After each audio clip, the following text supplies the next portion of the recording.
Well, wounds are all we do, and everyone here loves doing what they do. The nurses, myself, we all come to work just excited to be here.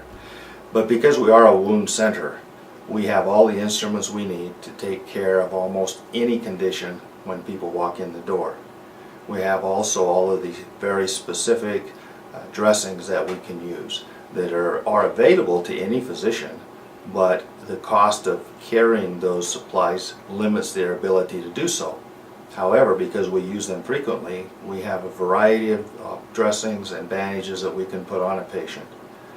The other thing that we do is to coordinate care so that if a person comes in and they have an ulcer on their foot, and I think it's due to arterial disease, then we can send them to a physician that can help fix the artery disease. If I think it's due to vein disease, then we send them to a physician that can help fix the veins. So we can help coordinate care to help get a wound healed, besides giving the very specialized care that the wound would need.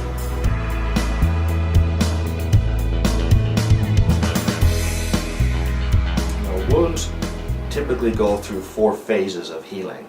There's the initial injury phase, then there is the inflammatory phase, which is a normal phase of healing.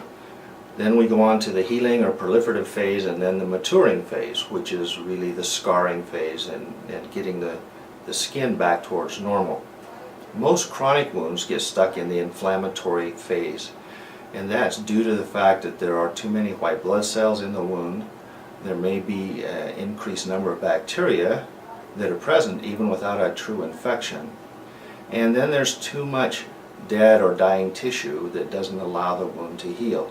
So if a wound is a chronic wound, then we tend to put things inside the wound that help to get rid of the old debris and the old cells, or we use instruments to help to remove that dead debris so that a wound then becomes fresher and is more likely to heal.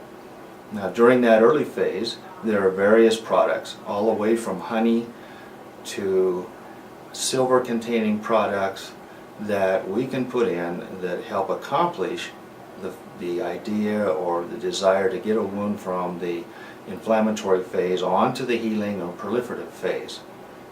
Now, if a wound is fresh, for instance, someone who just had surgery and the wound opened, then they are not in the inflammatory phase. They really don't need much done except for to put something on the wound that will help it heal. And in those situations, we often use a wound vac, which is a vacuum system that stretches the cells and helps them to divide faster. It also keeps any kind of drainage out of the wound so that that doesn't interfere with healing.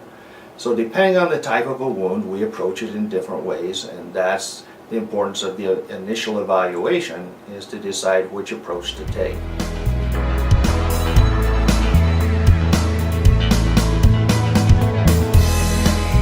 There's been more and more information on television and in magazines about peripheral artery disease.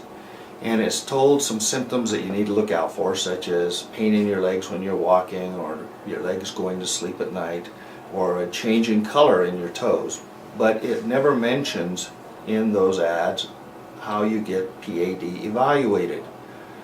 And so one of the things that we have here is an instrument that allows us to evaluate PAD non-invasively, meaning without pain. We have little probes that go on the skin underneath a cuff that then assesses not only how good the blood flow is, but exactly how much oxygen is getting out into the hands and the feet. So we evaluate for PAD whether or not a patient has a wound. So if they're just concerned as to whether or not they have PAD, or if they're concerned as to how severe it is, we can do that evaluation usually within 20 to 30 minutes. Now, we use this same instrument to help us decide whether a wound is going to heal or not, or if a wound is having trouble healing, we use it to decide if arteries and blood flow would be the cause. So we take this instrument, we put a probe near the wound, and then through a process of putting a blood pressure cuff on it, we can decide if that area of the foot or area of the leg is getting enough blood flow and enough oxygen to it to help it heal. If it's not, then we decide whether to have an intervention to open up the arteries, or whether someone would need hyperbarics to increase the amount of oxygen in the plasma to help heal that wound. Now, as you know, different arteries go to different parts of the leg or the foot, and we can isolate which artery may be involved and which artery is occluded or blocked off by using this instrument to decide, by way of the information in a graph, which artery is involved, how obstructed it is, and whether or not something needs to be done.